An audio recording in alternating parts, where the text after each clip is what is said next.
Dual SIM ചെറുകഥ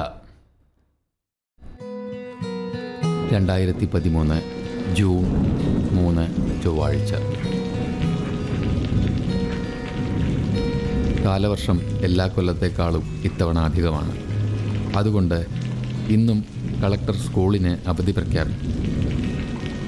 ഞാൻ പഠിച്ച സ്കൂളിൽ തന്നെ മാഷായി ജോലി കിട്ടിയതിൻ്റെ അതിയായ സന്തോഷത്തിൽ ഒഴിഞ്ഞ ക്ലാസ് മുറികളെ ഒന്നൊന്നായി നോക്കി വരാന്തയിലൂടെ ഞാൻ മെല്ലെ നടന്നു. മഴ തോരുന്ന ലക്ഷണമില്ല. കുടയും പിടിച്ച് സ്കൂൾ ഗ്രൗണ്ടിന് എതിർവശമുള്ള ചായക്കട ലക്ഷ്യമാക്കി പള്ളിമുറ്റത്തുകൂടെ ഞാൻ നടന്നു. പ്രിൻസിപ്പൽ അച്ഛൻ്റെ ഓഫീസിന് മുന്നിൽ കയറ്റി പാർക്ക് ചെയ്തിരിക്കുന്ന നീല നിറമുള്ള കാർ എൻ്റെ ശ്രദ്ധയിൽപ്പെട്ടു. അത് കാണാത്ത മട്ടിൽ ചായ എന്ന എൻ്റെ പ്രഥമ ഉദ്ദേശത്തിലേക്ക് ലക്ഷ്യം വച്ച് കാറിൻ്റെ അരിയിലൂടെ ഞാൻ മെല്ലെ നടന്നു. പെട്ടെന്ന് ഒരു വിളി വന്നു. ഒരു സ്ത്രീ ശബ്ദം. ആ സ്ത്രീ ശബ്ദം പണ്ടെനിക്ക് വളരെ സുപരിചിതമായിരുന്നു. കാറിൻ്റെ ഗ്ലാസ് മുഴുവനായും താഴ്ത്തിക്കൊണ്ട് അവൾ എന്നെ നോക്കി ചിരിച്ചു.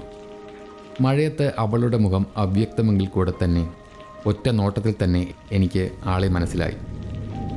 എന്നിട്ടും ഞാൻ മനസ്സിലാകാത്ത മട്ടിൽ പേര് ചോദിച്ചുറപ്പിച്ചു.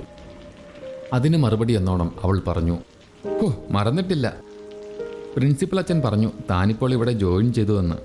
അല്ലെങ്കിലും നമ്മൾ സ്കൂളിൽ പഠിക്കുമ്പോൾ തന്നെ അച്ഛന് വലിയ കാര്യമായിരുന്നല്ലോ നിന്നെ." ഞാൻ അവളുടെ വാദോദരാതെയുള്ള സംസാരം കേട്ടുകൊണ്ട് നിന്നു. അവൾ തുടർന്നുകൊണ്ടേയിരുന്നു. കല്യാണത്തിന് ശേഷം ഞാനും പുള്ളിക്കാരൻ്റെ കൂടെ അയർലൻഡിന് പോയി. 3 വർഷത്തിന് ശേഷം ഇതാദ്യമായിട്ടാണ് നാട്ടിലേക്കുള്ള വരവ്. പുള്ളി തിരിച്ചുപോയി. അമ്മച്ചിക്ക് സുഖമില്ലാത്തതുകൊണ്ട് ഞാൻ കുറച്ചുനാൾ ഇവിടെ തന്നെ കാണും.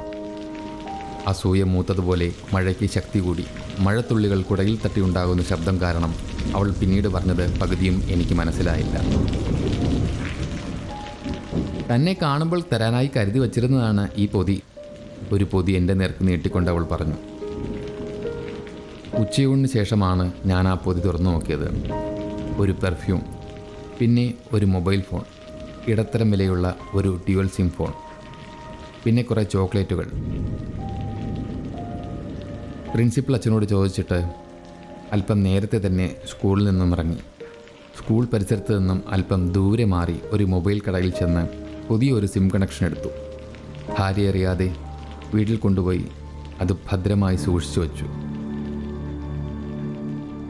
1.5 ആഴ്ച കഴിഞ്ഞ് ഒരു ദിവസം എല്ലാവരും ഉറങ്ങി എന്നുറപ്പി വരുത്തിയ ശേഷം ശബ്ദമുണ്ടാക്കാതെ മെല്ലെ ഞാൻ മുറിക്ക് പുറത്തിറങ്ങി.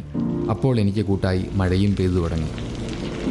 മൊബൈൽ ഫോൺ എടുത്ത് ഓൺ ചെയ്ത് ക്ലോക്കിൽ നോക്കി മൊബൈലിൽ സമയം സെറ്റ് ചെയ്തു. രാത്രി 12 മണി കഴിഞ്ഞ് 4 മിനിറ്റ്. ശബ്ദമുണ്ടാക്കാതെ കിടപ്പുമുറിയിലേക്ക് ഞാൻ തിരിച്ചു കയറി. മെല്ലെ ഞാൻ ഭാര്യയെ തട്ടി വിളിച്ച് ഉണർത്തി. ഉറക്കച്ചടവോടുകൂടി അവൾ എന്നെ നോക്കി. അവൾക്ക് നേരെ ഞാൻ ആ ഫോൺ നീട്ടിക്കൊണ്ട് അവളോട് പറഞ്ഞു, "ഹാപ്പി വെഡ്ഡിങ് ആനിവേഴ്സറി." ഉറക്കച്ചടവിൽ അവൾ എന്നെ നോക്കി ആത്മാർത്ഥമായി ചിരിച്ചു. ഇന്ന് വരെ ഞാൻ കൊടുത്തതിൽ വച്ച് ഏറ്റവും വിലപിടിപ്പുള്ള സമ്മാനം, വിശ്വാസത്തിൻ്റെ സ്നേഹസമ്മാനം, ഒരൽപ്പം വിശ്വാസവഞ്ചനയുടെയും.